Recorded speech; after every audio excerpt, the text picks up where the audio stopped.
Well, hello, everyone. This is Dr. Donetta Watson from the Black Mastermind Group. I've got to say that legal name, that government name, the Black Mastermind Group Charitable Foundation. And we are really stepping into what that name really means. Our goal and our mission is to raise money to put Black entrepreneurs through our training programs and to provide them with the ability to create a more sustainable business model with a sole purpose of being able to access capital. 83% of the Black entrepreneurial community have not, cannot qualify for capital. And as a result of Corona, over 41%, I think that number is quite larger, but based on our population of Black businesses pre-COVID, that's over 1,100,000 businesses that have permanently closed. And I'm sure that statistic is much larger as people have struggled through the process of accessing EIDL and PPP funding. It's just a reality. The financial side of business is where we have struggled the most. And having adequate marketing strategies in the business has also kept us from being able to generate the same amount of revenue that our counterparts produce in the same business, in the same community, in the same city or state. That's daunting for us. And small things that we can do to make adjustments will help us create more of a solid business foundation.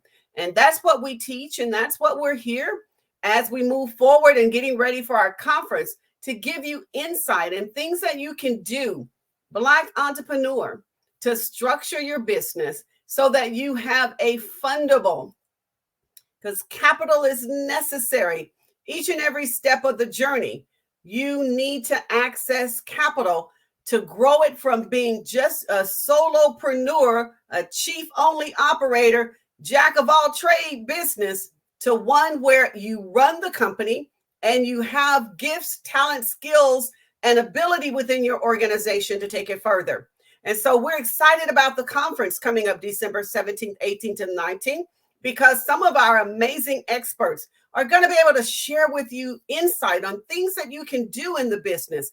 You know, sometimes we can't do a whole overhaul, but there are things you can do to position the business. And marketing is one of those major things, and being able to see the productive side of the business. And today, I've got a treat for you. I have Dr. Barrett Matthews with me today. Now, I'm going to tell you, he's an amazing author. He's an amazing speaker and coach. He's an amazing leader. And we have him teach in our program. So Dr. Barrett Matthews, welcome to the program today. I'm so excited to have you here. And our students just absolutely love Dr. Barrett and the things that he has shared from the books that he's written. He's an author. And I want him to tell you about what he does in business because, you know, I can't tell it the same way he can. But he has an amazing background of working with entrepreneurs and impacting their lives. So Dr. Barrett, share with our listening audience. Well, thank you, first of all, for having me. I appreciate this. And I enjoy what I do. What I do is I work with people to help them to find their ideal clients who want to pay them, but I do it through media. A lot of us have clients that want to pay us, and we struggle sometimes, bang our heads up against the wall trying to reach these people. And some of you have spent a whole lot of money trying to do that. Well, one of the things that we have underutilized is the power of media. I've been in media since the 1980s, and it's evolved. It's evolved in a million different ways. And now it's more accessible to us. So what I do is I train people on how to use that media to be more productive. What is happening is a lot of people aren't being productive because they don't know how to do things. Well, that's not an excuse. You can find out how to do things. So what I do is I show people how to utilize media in various forms, whether it be podcasting, whether it be streaming television, whether it be film, whether it be books, magazines, or social media. I want to show people how to use media to grow their business and to expand their reach so that they can bring in the clients and the revenue that they've been seeking all this time. Wow. Tell our audience, how did you get started on this journey? What lit that fire in you to be an entrepreneur? Wow, great question. Well, you know, like many people who, especially those that look like us, we were taught, go get a job, well, you know, go to school, get that good education, then go out there and get that good job. And I still don't know what that looks like. But the thing is, I went to school, I got the good education, and when I got out, I got a job. I got a job working at a local TV station. They were paying me a whopping $13,000 per year. Per Mm. year. And my title, assistant director. Wow. Yeah, I had a good title. And then the next year they gave me a raise to $15,000 Mm. per year. Well, around that time, I got offered to move up to New York to go to CBS Sports and work for the network, which was a dream of mine since I was in college, and I was 23 years old doing it. So I'm thinking, okay, Wow. yes, things are happening. And in New York, I don't know if many of you watching, New York cost of living. I was making 22,000 living Mm. in New York, which is still not good. Poverty Then, level. right, exactly. And I saw what I dubbed as the isms. And by the isms, I mean I saw racism, sexism, nepotism all in one place.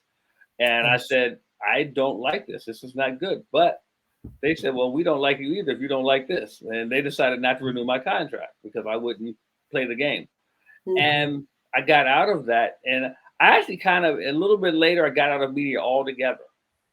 But what happened was when I got out of CBS, I was actually approached by a network marketing company, and the idea of being able to get paid based on my own efforts Mhm. that resonated with me. Yeah. Meaning that you can't get rid of me and not renew my contract. It's all up to me, and I liked that. So Mhm. I did that for a good while. I mean, a good decade. Then I got into real estate appraisal. Once again, controlling my own thing. I love that. And by that time, I like to say, Dr. Watson, I was unemployable. So even if I wanted to get a job, I couldn't even sit in for an interview at this point because my thought process would be, Yeah. why am I trying to impress you? Because Yes.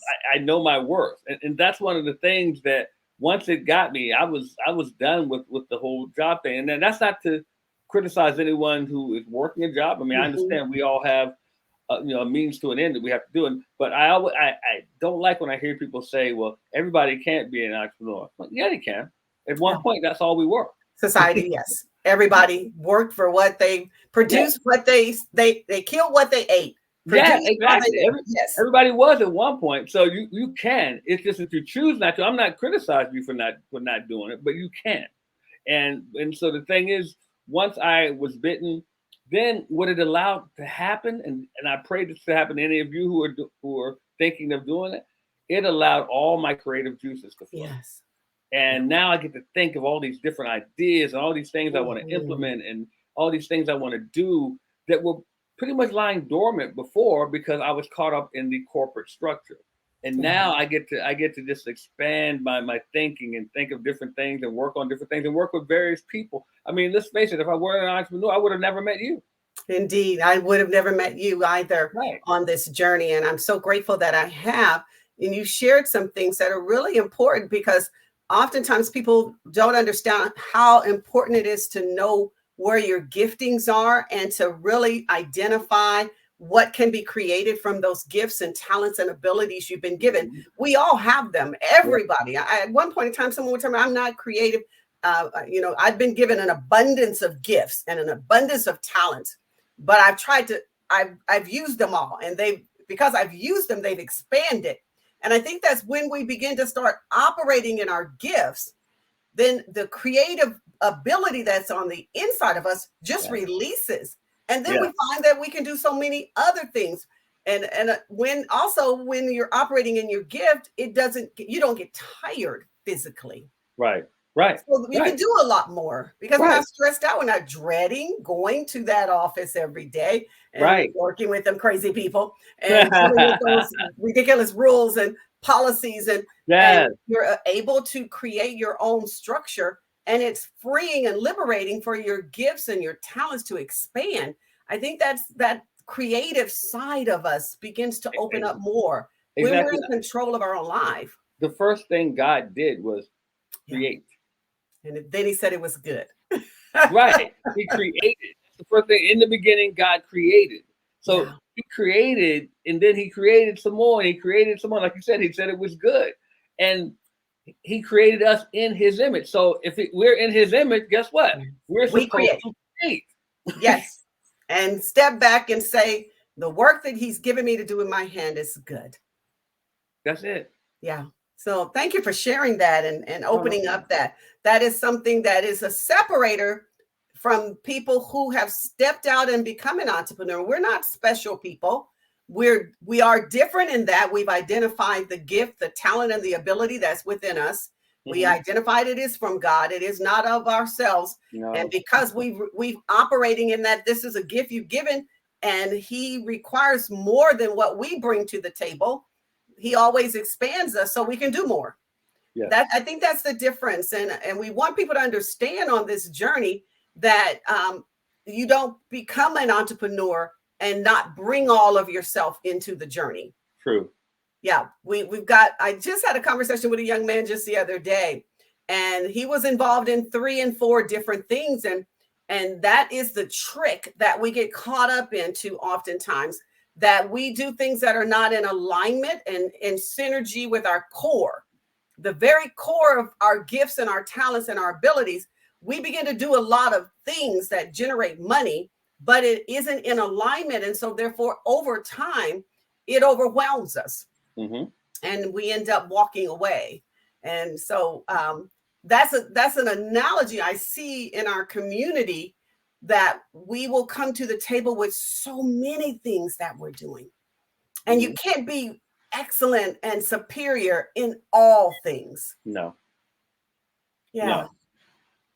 It has to be a decision you make to put all of you in one thing until it manifests success.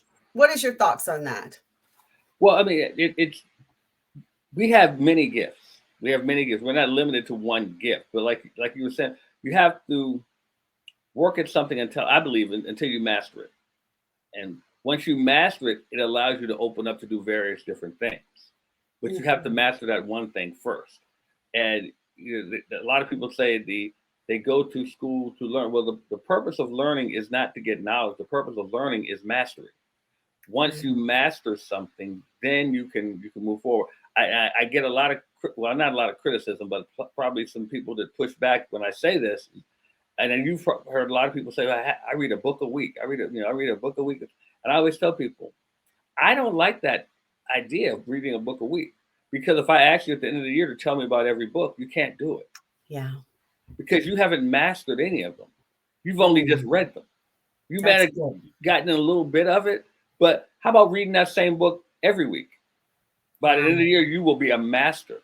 That is powerful. That's a good analogy to look at it, because when you're reading that fast, you're not digesting the principles. You're just the goal is to read and finish. Exactly. Learn and absorb. And they brag about it. I read a book. Yeah, but how much do you retain? How much can you implement? So, I mean, I don't, like I said, I think it's admirable that you can do that. But if the purpose is just to finish it, then okay, great. But I would rather have it and be able to master what it's teaching me, because then not only do I know it, now I can teach it. Teach it. Yes. Now I can do a whole so many different offshoots of it, because I've learned so much and I've mastered it now. Yeah. But if I just read it and then moved on to the next book, I don't even get to go back and do anything with what I just learned. You're already engrossed in the next thing. Exactly. Wow. Awesome. Well, ladies and gentlemen, this is Dr. Barrett Matthews, and I am so excited that he's here. I'm so excited that he's going to be one of the breakout speakers on Saturday, that Saturday, December 18th. The breakout sessions start at 9 a.m. I might be a little bit off on that time. Don't quote me, guys, but somewhere around 8 o'clock, we're going to start on Saturday morning. And then we go into our breakout sessions after our keynote speaker speaks. And Dr. Barrett has been so faithful to this organization and supporting what we do. He believes in our efforts to educate and train and coach and mentor and develop stronger entrepreneurs. So Dr. Barrett, tell our audience, what are you going to be sharing on Saturday, December 18th? What's your topic you're going to be discussing? I'm going to be talking to people about the fact that nobody cares what you do unless you become a media boss. And by that, I mean you need to control your media. You need to be able to say what goes out about you, tell your narrative, and stop letting let it be dictated to you. So you have to become a media boss. So many of us are looking to be Facebook famous or being a media personality. And I Mhm. use Oprah as an example. Oprah was a media personality. She is now a media boss. Now she Mhm. controls her media. You can do the same thing. As I mentioned earlier, media has evolved. So now you have the opportunity to put yourself in the driver's seat and control everything that you're doing. So I'm going to be talking about that. Oh, I need to be in your session. Oh my gosh, I'm gonna have to call for a private lesson because I'll be running the Young Black Mastermind Group session, Ooh. and this is an area that I'm learning to really understand the importance not of just marketing, but the type of marketing you do Mm-hmm. and the way the content is developed and entered and put out into the marketplace. Content distribution is something that I'm studying now and learning because we get. Yes, I'm a strong advocate that marketing is so essential. It's the only revenue driver we have in business, but there are different types of marketing strategies Mm-hmm. and content distribution, claiming your territory, having your own identity created and branded, and then you said owning, Mm-hmm. and that's a whole different level in this world that we're as a race of people are not very familiar with. And so Yeah. thank you for bringing that to our Oh, no audience. And problem. that's what we want our people to walk away with, something they haven't heard before, giving them an opportunity to learn something new. So hey guys, we need you to register for the conference. It is, well, today is the last day of the early bird registration. So you're going to need to really get to the website, theblackmastermindgroup.com, and register today on the event tab or click on the 2021 conference tab. However you get there, just get there because you need to be at this conference. It's not your traditional conference. It is education. It is training. It is sometimes coaching, sometimes development. But those are the things that we need. We're getting ready to shift into a whole different season that we've never seen before. We don't know what 2020 is, 2022. Sorry, we know what 2020 brought. But now we get to see 2022 in just a matter of 30 days. We get to see a whole new year that has a whole different level of strategies and challenges already with COVID. How are we going to continue to grow and do business in a COVID, not a post? We're not post COVID. We are in COVID environment. Yeah. And so we still have to continually learn how to strategize and what we have to do differently. And these are some of the things we've got to broaden our scope of understanding of what really business is.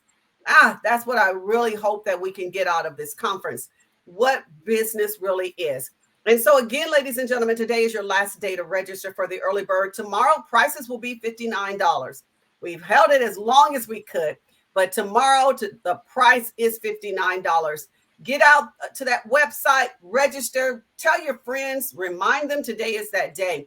We are so looking forward to this conference. We're looking for a shift in this organization and everyone that comes, a real shift to happen in our mindset and what we think we should and are doing that's going to give us success.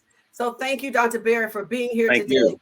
You know, we believe the conference is so important. And so on your last words, what do you want to say to, they got to get there. So what do you got to say to our audience to get them there?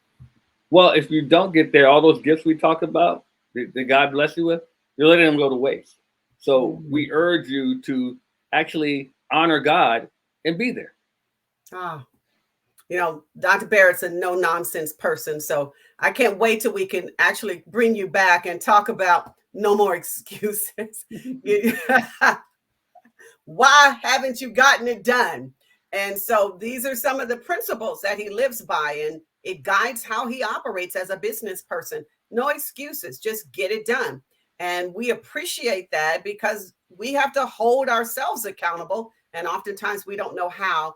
We don't know how to really hold ourselves accountable to produce results. And we teach you that in this organization. So again, be there at the conference. You'll get to see Dr. Barrett. You'll get to, if you join us and become a student in the Business Mastery Institute, You're going to get to see Dr. Barrett there too. So thank you so very much for being here with us today. Ladies and gentlemen, one final plea. Registration closes. Early bird registration closes tonight. Don't wish you had. Just do it. Barrett, you want to close us out? Just do it. You said it all. Just do it. All right, guys. We will see you again tomorrow at the Black Mastermind Minutes. Have a wonderful rest of your day and just do it. Register today. God bless you.